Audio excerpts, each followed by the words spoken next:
This is your communication podcast with Teresa. Hi guys, it is so lovely to have you back for the second semester. This time we're going to talk about persuasion, not only in the advertising context, but also in the context of the democracy and the political context. Let's start right off. Here you have your first step into the subject. And of course, we have to start with a definition. Don't worry, I will dive into the different elements of the definition a little bit later. Let's have a look first. Process of communication in which a communicator succeeds in voluntarily forming, sustaining, or changing the attitudes or behaviors of one recipient or a group of recipients in accordance with what the communicator intends by his or her message. Sounds easy enough, but as I said, we need to dive a little bit deeper into that. So the definition mentions that it is a voluntary process. So nobody gets tied to the chair, as you can see in picture 1.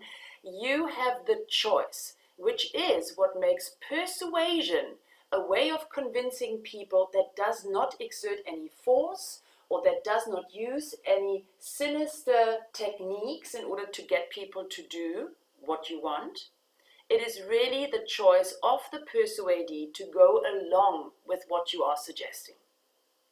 The second part of the definition talked about the fact that you can use persuasion to form, change, or sustain attitudes and behaviors.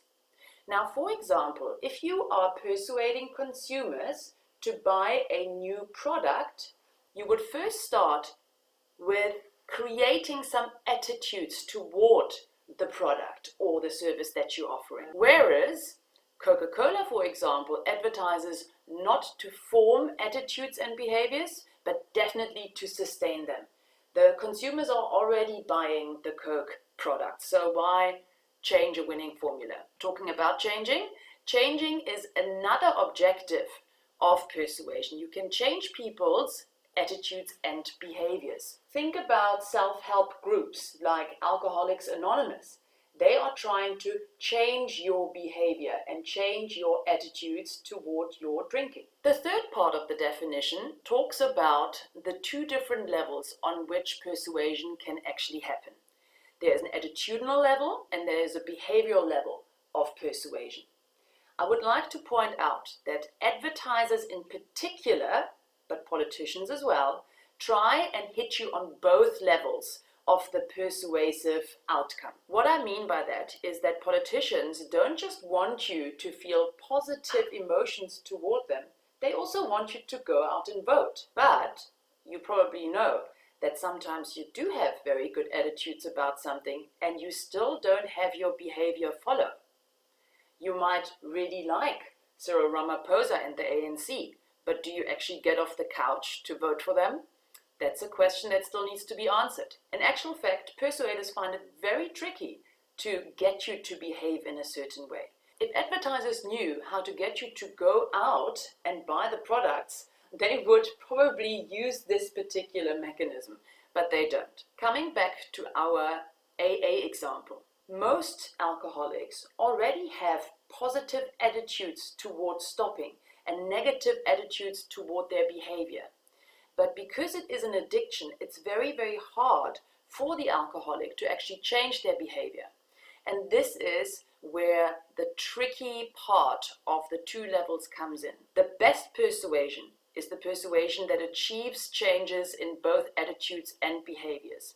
But we see many examples where your behaviors change, but your attitudes don't. For example, if you're in a peer pressure situation. Sometimes we see attitudes changing, but behaviors don't. This is the good example that I had with the Alcoholics Anonymous. And sometimes we see both changing, but it is a very tricky outcome to achieve. The last item in the definition of persuasion is intent.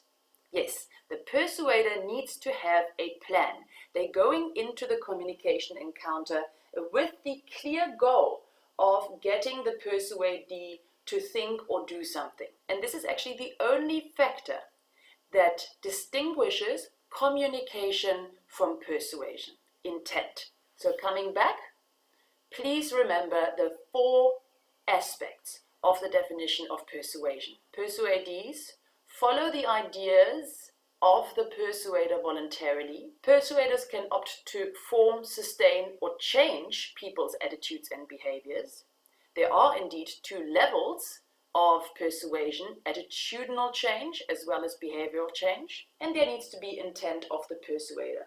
Please don't mix it up. The persuader doesn't have to convince the persuadee of their own ideas. Sometimes sales reps persuade you of something that they themselves do not believe in.